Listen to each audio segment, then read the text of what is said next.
intermittent du tourisme, de l'événementiel et de la culture. Donc on est hors spectacle, mais on est cousins. Voilà, on est cousins, on est très souvent sur les mêmes festivals, les concerts, on est sur des événements, on est même parfois nous-mêmes embauchés en tant qu'intermittent spectacle. Donc on est vraiment, on peut le dire, cousins. On soutient depuis le début, on soutient les intermittents du spectacle. J'étais la semaine dernière à Paris au théâtre de l'Odéon. Il y a eu un comité de suivi de l'assurance chômage parce que nous c'est un de nos grands thèmes, mais on est tous concernés. Il y avait des parlementaires qui se sont déplacés, qui sont venus, qui sont intervenus.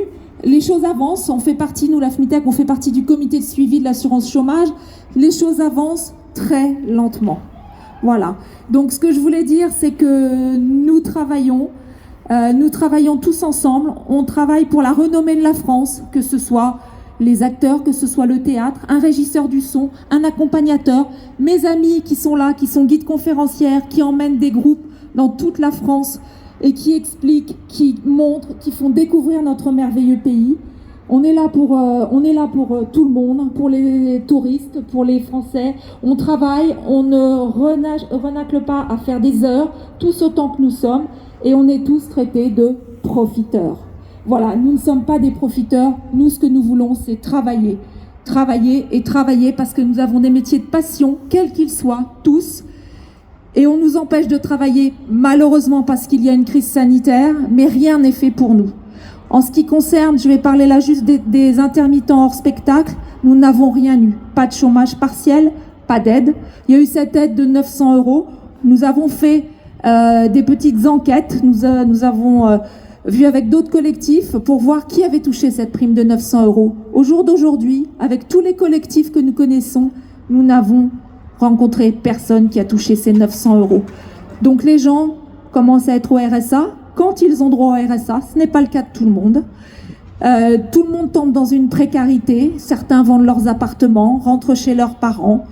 C'est de plus en plus dur. Pas pour tout le monde. Il n'y a pas de pied d'égalité. Et nous aimerions, nous aussi, évidemment, avoir une année blanche. Nous aimerions rejoindre nos amis intermittents du spectacle comme nous l'étions avant, avec une annexe spécifique à nos métiers qui s'appelait l'annexe 4, qui tenait compte de nos différences puisque nous travaillons sur des périodes relativement courtes. Ça peut être 2 heures pour les guides conférenciers, 3 heures, 5 heures, une journée, une semaine. Ces contrats courts faisaient qu'on avait une aide du chômage les jours où on ne travaillait pas, les périodes où on ne travaillait pas. On travaille sur des systèmes très souvent forfaitaires où on peut travailler 8, 10, 12, 14, 16 heures par jour. Et nous aimerions que ces spécificités très particulières soient prises à nouveau en compte par nos amis du gouvernement pour retrouver une annexe et pour retrouver une spécificité qui est la nôtre. Voilà. Donc, comme je le disais, nous souhaitons à nos amis intermittents du spectacle qui puissent avoir eux aussi une prolongation parce que eux sont comme nous, on n'arrivera pas à retravailler avant, à mon avis, 1 an. Il y aura des petites choses, mais un retour à la normale va être très très long. Donc nous aimerions avoir une année blanche. Nous aimerions évidemment l'annulation de cette réforme qui est mortifère pour nos métiers, puisque nous ne travaillons pas dans des conditions comme monsieur et madame tout le monde, en CDI. C'est comme ça, ça fait partie de nos choix. Voilà, je pense que je vous ai à peu près tout dit. Retour à l'annexe, la réforme, et puis une année blanche. Voilà.